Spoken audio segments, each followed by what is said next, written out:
What if I told you that you don't need a conversation partner to improve your spoken English?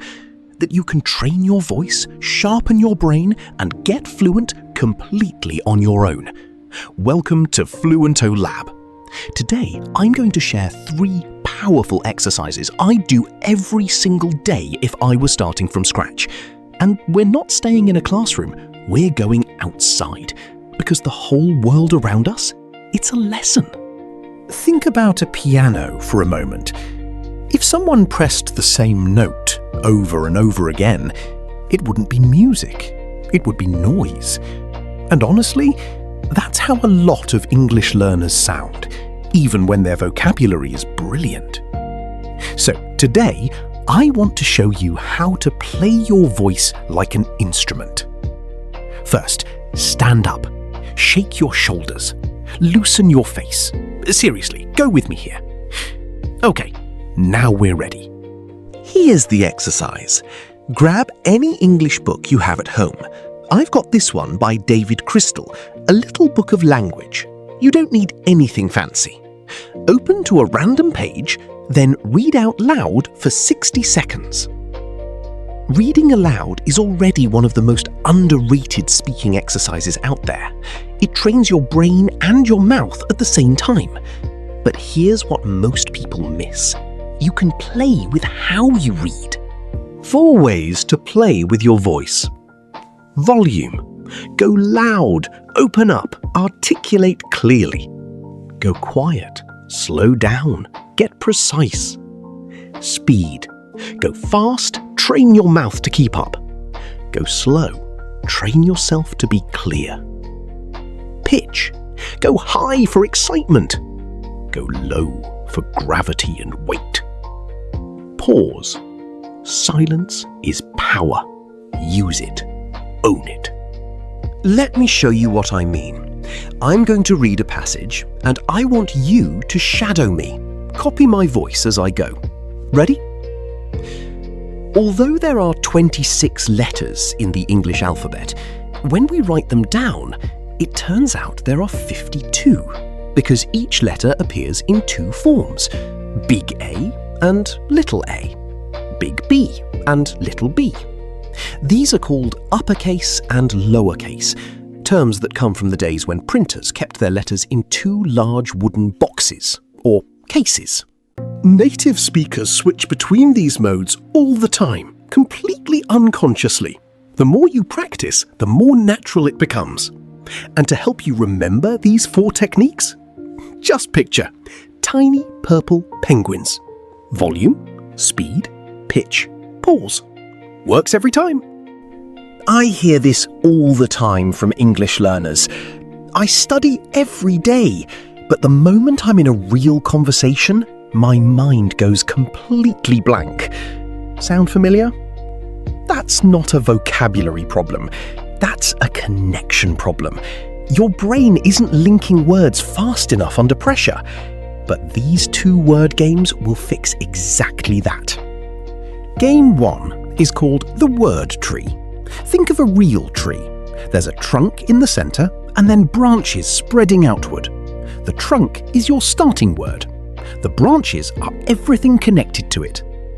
Let's use the word book. Go.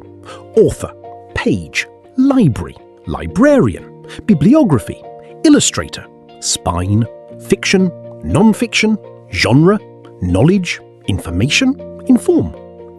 Okay, quick pause. We're crossing here. This is a zebra crossing, by the way. That's what we call it in England. In Vietnam, the trick is to walk slowly and steadily. Don't stop, don't rush. And over there, traffic lights. Now in England, we don't say red, yellow, green. We say red, amber, green. Bit strange, I know. Game 2, word association. You take any random word and you build a chain of connected ideas. One word leads to the next, no stopping. No thinking too hard, just go. Starting with traffic light, red, stop, pause, breathe, calm, meditate, focus, study, English, FluentoLab. Subscribe! Think of your brain like a Wi-Fi connection. A weak signal means the words don't load in time. You hesitate, you freeze, you feel frustrated. These games strengthen that signal. The faster you can make connections, the more fluently you speak. Right now, I want you to pause this video and try it. Comment below your word associations for banana. Try to hit 10. Let's see where your brain takes you. One thing I love to do while I'm walking is narrate the world around me. Everything you can see is vocabulary waiting to be used. Over here, a car park. In the distance, 2 skyscrapers. That rectangular one and that curved one. We'd call that a gherkin shape, like a pickle. Some people call it a cucumber building. Down here, bonsai trees in plant pots. Quick one, floor or ground. Here's a simple rule. We usually say ground when we're outside and floor when we're inside. Not a rule everyone follows, but it's a good starting point. This is a 4x4, a large off-road vehicle. This part at the side is the wing mirror. Front door, back door, and this panel at the rear, in England we call it the boot. In America, the trunk. Same thing, totally different word. This at the front is the number plate, or in American English, the license plate. Standing underneath a skyscraper and looking straight up, honestly, it never gets old. Anyone else scared of heights? Let me know in the comments. Here's a challenge that every solo learner faces. You don't know if what you're saying is correct. You can practice for hours, but without feedback, you could be reinforcing the same mistakes over and over. So here's what I do. And honestly, it's a game changer.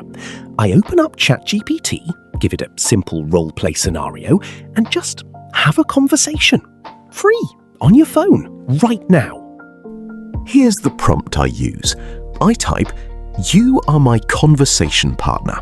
We are 2 colleagues catching up over coffee after not seeing each other for a year. Respond naturally, keep the conversation flowing, and at the end, give me feedback on my English, what I did well and what I can improve." That's it. Then you just talk. Hey, it's so good to see you. Has it really been a whole year? You haven't changed a bit. I know. Time flies. It feels like just yesterday we were at that awful team meeting that never ended. How have things been on your end? Are you still working on that big project? Yes, that meeting. Don't remind me. The project is almost finished, I think. It keeps growing every week. But honestly, I'm just happy to be out of the office for an hour. I completely understand that feeling. There's something about a good cup of coffee that just resets everything, isn't there? So tell me, what are you doing to actually switch off these days? And you keep going. 5 minutes, 10 minutes, however long feels right. Then at the end, ChatGPT gives you a proper review. What sounded natural, where you hesitated, which phrases you could upgrade. The magic here is that ChatGPT never judges you. It never gets impatient. You can stumble, laugh at yourself, and just carry on. That psychological safety is exactly what you need to build real speaking confidence before you're in a real conversation where the stakes feel higher. You don't need to do all 3 today. If you walk away from this video and do just one thing, that's a win. Real progress is built on small, consistent actions. I'm cheering you on. Thank you so much for watching FluentoLab. Subscribe if you want more lessons like this, and I'll see you in the next one.